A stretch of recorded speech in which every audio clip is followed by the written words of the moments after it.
Back pain ಮತ್ತು sexual problem ಇದು ಇತ್ತೀಚೆಗೆ ತುಂಬ ಕಾಮನ್ ಆಗಿಬಿಟ್ಟಿದೆ. ಸ್ಪೆಷಲಿ ಯಾರು ರೆಗ್ಯುಲರ್ ಮೆಟ್ರೋ ಸಿಟಿನಲ್ಲಿ ಡೈಲಿ ಒಂದು 30 kilometre 40 kilometre up and down ಮಾಡ್ತಾರೆ, ಅಂಥ ಪೇಷಂಟ್ನಲ್ಲಿ ಭಾಳ ಕಾಮನ್ ನೋಡಿದ್ದೀನಿ. ತುಂಬ ಜನ ಏನು ಮಾಡ್ತಾರೆ, ಮನೆ ಯಾವುದೋ ಒಂದು ಏರಿಯಾನಲ್ಲಿ ಇರುತ್ತೆ, ಮಕ್ಕಳು ಸ್ಕೂಲ್ ಹತ್ತಿರ ಮನೆ ಇರಲಿ ಅಂತ ಆ ಏರಿಯಾನಲ್ಲಿ ಮನೆ ಮಾಡಿರ್ತಾರೆ. ಜಾಬ್ ಈಗ ಬೆಂಗಳೂರು ಸೌತ್ನಲ್ಲಿ ಮನೆ ಇದ್ದರೆ ಜಾಬ್ ಎಲ್ಲೋ ಯಲಹಂಕ ಸೈಡ್ ಬೆಂಗಳೂರು ನಾರ್ತ್ನಲ್ಲಿ ಇರುತ್ತೆ. ಅವಾಗ ಡೈಲಿ ಅಪ್ ಆ್ಯಂಡ್ ಡೌನ್ ಮಾಡ್ತಾ ಇರ್ತಾನಲ್ಲ, ಒಂದು ಸನ್ಲೈಟ್ ಎಕ್ಸ್ಪೋಜರ್ ಕಡಿಮೆ, ವಿಟಮಿನ್ ಡಿ ಡೆಫಿಷಿಯೆಂಟಿ, ಕ್ಯಾಲ್ಸಿಯಂ ಅಂಶ ಕಡಿಮೆ, ಇವೆಲ್ಲ ರೀಸನ್ದಿಂದ ಸ್ವಲ್ಪ ಬೋನ್ಸ್ ವೀಕ್ನೆಸ್ ಬರುತ್ತೆ. ಡೈಲಿ ಟ್ರಾವೆಲಿಂಗ್ ಮಾಡಿ ಮಾಡಿ ಏನಾಗುತ್ತೆ, L3 L4 L5 ಇದರಲ್ಲಿ ಬಲ್ಜಿಂಗ್ ಆಗುತ್ತೆ. ಬಲ್ಜಿಂಗ್ ಅಂದರೆ ಅದರಲ್ಲಿ ಸ್ವಲ್ಪ ಊತ ಬಂದಿದಿರುತ್ತೆ. ಇವಾಗ ಬಲ್ಜಿಂಗ್ ಆದ ಮೇಲೆ ಏನಾಗುತ್ತೆ, ಇದು ಎರಡು ತಮ್ಮದು L4 ಮತ್ತು L5 ಇದೆ ಅಂತ ತಿಳ್ಕೊಳ್ಳಿ. ಇದರಲ್ಲಿ ಎರಡು ಕಡೆ ಒಂದೊಂದು ನರ ಬರುತ್ತೆ. ಈ ನರ ಏನು ಆಗುತ್ತೆ, ಎರಡು ಮೂಳೆ ಒಳಗಡೆ ಸ್ಪೈನ್ದೇನು ಬೋನ್ ಇರುತ್ತಲ್ಲ ಅದರೊಳಗಡೆ ಸಿಕ್ಬೀಳುತ್ತೆ. ಅದರಿಂದ ನಿಮಗೆ ಬ್ಯಾಕ್ ಪೇನ್ ಸ್ಟಾರ್ಟ್ ಆಗುತ್ತೆ. ಸೊ ಈ ಸ್ಯಾಕ್ರಲ್ ಪ್ಲೆಕ್ಸಸ್ ಏನು ಅಂತೀವಿ ನೋಡಿ, L4ದಿಂದ S1 S2 ಸೊ ಈ ಏರಿಯಾನಲ್ಲಿನೇ ಏನಾಗುತ್ತೆ, ಪೆನಿಸ್ಗೆ ಸಪ್ಲೈ ಮಾಡುವ ನರ್ವ್ಸ್ ಇರುತ್ತೆ. ಸೊ ಯಾವಾಗ ಇಲ್ಲಿ ಊತ ಬಂದಿದೆ, ಇಲ್ಲಿ ನರ್ವ್ನಲ್ಲಿ ಕಂಪ್ರೆಷನ್ ಆಗ್ತಾ ಇದೆ, ಅದರಿಂದ ಏನಾಗುತ್ತೆ ಅಂದರೆ ಕರೆಂಟ್ ಸಪ್ಲೈ ಏನು ಪೆನಿಸ್ಗೆ ಹೋಗಬೇಕು ಬ್ರೈನ್ದಿಂದ ಸ್ಪೈನಲ್ ಕಾರ್ಡ್ದಿಂದ ಸ್ಯಾಕ್ರಲ್ ಪ್ಲೆಕ್ಸದಿಂದ ಪೆನಿಸು, ದೆನ್ ಅಗೇನ್ ಗ್ಲಾನ್ಸ್ ಪೆನಿಸಿಂದ ಸ್ಯಾಕ್ರಲ್ ಪ್ಲೆಕ್ಸದಿಂದ ಸ್ಪೈನಲ್ ಕಾರ್ಡ್ ಥ್ರೂ ಬ್ರೈನ್ಗೆ, ಇದರಲ್ಲಿ ಕಂಡಕ್ಷನ್ ಡಿಫೆಕ್ಟ್ ಆಗಿಬಿಡುತ್ತೆ. ಅದರಿಂದ ಒಂದರ ಎರೆಕ್ಷನ್ ಪ್ರಾಪರ್ ಬರೋಲ್ಲ, ಬಂದ್ರೂ ಜಾಸ್ತಿ ಟೈಮ್ವರೆಗೆ ಹೋಲ್ಡ್ ಮಾಡೋದು ಕೆಪಾಸಿಟಿ ಇರೋಲ್ಲ. ಇದು ವೆರಿ ಕಾಮನ್. ಇದರದ್ದು ಮೇನ್ ರೀಸನ್ ಏನಂದರೆ ಬಾಡಿನಲ್ಲಿ ವಾತ ಜಾಸ್ತಿ ಆದರೆ, ಬಾಡಿನಲ್ಲಿ ನರ್ವ್ ಕಂಪ್ರೆಷನ್ ಆದರೆ. ಸೊ ಇದಕ್ಕೆ ನಾನು ಏನು ಮಾಡ್ಬೋದು, ಆದಷ್ಟು ಟ್ರಾವ್ಲಿಂಗ್ ಕಡಿಮೆ ಮಾಡಿ, 15 ದಿವಸಕ್ಕೆ ಒಂದು ಸತಿ ಅಥವಾ ತಿಂಗಳಿಗೆ ಒಂದು ಸತಿ ಇಡೀ ಬಾಡಿ ಯಾವುದೋ ಆಯುರ್ವೇದಿಕ್ ಪಂಚಕರ್ಮ ಸೆಂಟರ್ನಲ್ಲಿ ಹೋಗ್ಬಿಟ್ಟು ಅಭ್ಯಂಗ ಅಂದರೆ ಇಡೀ ಬಾಡಿನ ಮಸಾಜ್ ಮಾಡ್ತಾರೆ, ಆ ಥರ ಮಸಾಜ್ ಮಾಡ್ಕೊಳ್ಳಿ. ಆಮೇಲೆ ವಾತಹರ ಚಿಕಿತ್ಸೆ ಅಂದರೆ ಸ್ವಲ್ಪ ಇಂಟರ್ನಲ್ ಮೆಡಿಸಿನ್ ತೊಗೋಬೋದು. ಏನು ತೊಗೋಬೋದು ಏನಂದರೆ, ವಾತ ಕಡಿಮೆ ಆಗಬೇಕಂದ್ರೆ ದಿನ ಸ್ವಲ್ಪ ತ್ರಿಫಲ ಚೂರ್ಣನ ಯೂಸ್ ಮಾಡ್ಬೋದು ಒಂದು, ಇಲ್ಲಾಂದರೆ ದಶಮೂಲ ಅರಿಷ್ಟ ಅಂತ ಸಿಗುತ್ತೆ ಆಯುರ್ವೇದಿಕ್ ಅಂಗಡಿನಲ್ಲಿ, ಅಥವಾ ದ್ರಾಕ್ಷ ಅರಿಷ್ಟ ಅಂತ ಸಿಗುತ್ತೆ. ಎರಡರಲ್ಲಿ ಯಾವುದೋ ಒಂದು ಗ್ಲಾಸ್ ಲೈಟಾಗಿ ಉಗುರು ಬೆಚ್ಚ ನೀರಿನಲ್ಲಿ ಒಂದು 15 ml ಬೆಳಗ್ಗೆ ಟಿಫಿನ್ ಆದಮೇಲೆ, 15 ml ರಾತ್ರಿ ಡಿನ್ನರ್ ಆದಮೇಲೆ ಹಾಕ್ಬಿಟ್ಟು ತೊಗೊಳ್ಳಿ. ಯಾರು ಬೇಕಾದರೂ ತೊಗ್ಬೋದು.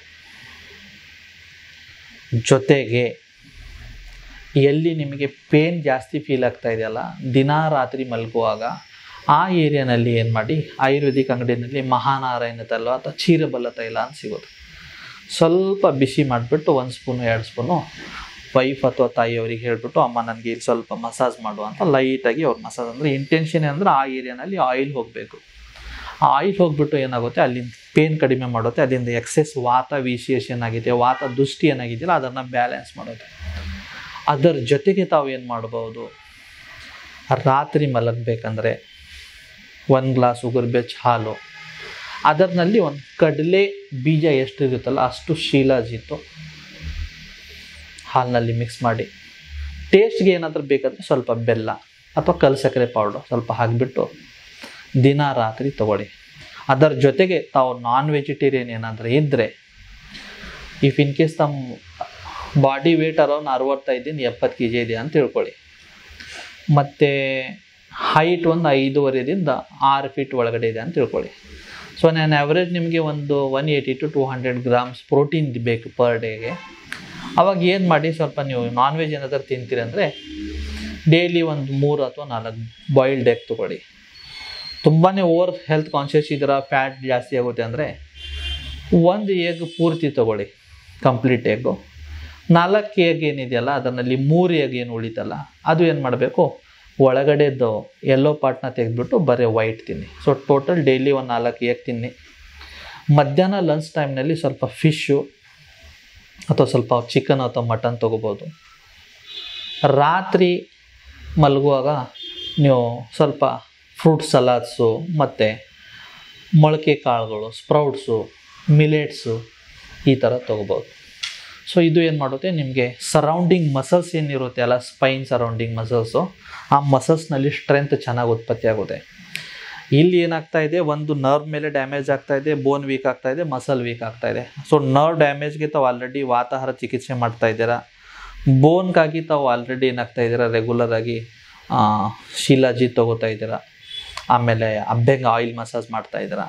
ವೆರಿ ಸೇಮ್ ಟೈಮ್ ಏನಿದೆ, ನಿಮಗೆ ಓವರಾಲ್ ಮಸಲ್ ಸ್ಟ್ರೆಂತ್ನಿಂಗ್ಗೆ ಏನು ಮಾಡ್ತಾ ಇದ್ದೀರಾ, ಒಳ್ಳೆಯ ವ್ಯಾಯಾಮ ಮಾಡಿಬಿಟ್ಟು, ವ್ಯಾಯಾಮ ಜೊತೆಗೆ ಸ್ವಲ್ಪ ಎಗ್ಗು, ಫಿಶ್ಶು, ಮಟನ್ ಈ ಥರ ಪ್ರೋಟೀನ್ ಅಂಶ ಜಾಸ್ತಿ ತಿಂದ್ಬಿಟ್ಟು ಆ ಏರಿಯಾನಲ್ಲಿ ಮಸಲ್ನ ಡೆವಲಪ್ ಮಾಡ್ತಾ ಇದ್ದೀರಾ.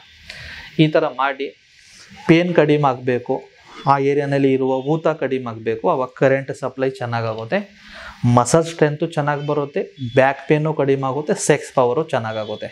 ಸೊ ಇದು ಬಾಡಿ ಏನಂದರೆ ಒಂದರ ಮೇಲೆ ಒಂದು ಇಂಟರ್ಲಿಂಕ್ ಇರುತ್ತೆ. ಸೊ ಬ್ಯಾಕ್ ಪೇನು ಮತ್ತು ಸೆಕ್ಸ್ ಪ್ರಾಬ್ಲಮ್ ಈ ಎರಡು ಒಂದಕ್ಕೊಂದು ತುಂಬ ಇಂಟರ್ಲಿಂಕ್ಡ್ ಇರುತ್ತೆ. ಸೊ ನಿಮಗೆ ಸೆಕ್ಸ್ ವೀಕ್ ಆಗ್ತಾ ಇದೆ ಬಟ್ ಬ್ಯಾಕ್ ಪೇನು ಆಗ್ತಾ ಇದೆ ಅಂದರೆ ತಮ್ಮ ಫೋಕಸ್ ಫಸ್ಟ್ ಏನು ಮಾಡಿ, ಬ್ಯಾಕ್ ಪೇನ್ನ ರೆಡಿ ಮಾಡೋಕ್ಕೆ ಹೋಗಿ. ಒಂದು ಸತಿ ಬ್ಯಾಕ್ ಪೇನ್ ರೆಡಿ ಅಂದರೆ ಸೆಕ್ಸ್ ಪ್ರಾಬ್ಲಮ್ ಅದರದಿಂದ ಏನು ಸೆಕೆಂಡ್ರಿ ಸಿಂಪ್ಟಮ್ ಬರ್ತಾ ಇದೆಯಲ್ಲ ಅದು ತಾನೇ ಸಾಲ್ವ್ ಆಗುತ್ತೆ. ಟ್ರೈ ಮಾಡಿ ನೋಡಿ. ಬಟ್ ಸ್ಟಿಲ್ ನಮಗೆ ಏನಾದರೂ ಡಿಸ್ಕಂಫರ್ಟ್ ಇದ್ದರೆ ಬೆಂಗಳೂರಿನಲ್ಲಿ ನಾನು ಜಯನಗರ್ನಲ್ಲಿ ಅವೈಲೇಬಲ್ ಇದ್ದೀನಿ. Very easily reachable Jayanagar metro ಸ್ಟೇಷನಿಂದ ಕ್ಲಿನಿಕ್ ಇದೆ. ಒಂದು ಸತಿ ನೇರವಾಗಿ ಬಂದು ಮೀಟ್ ಆಗ್ಬೋದು. ಧನ್ಯವಾದ.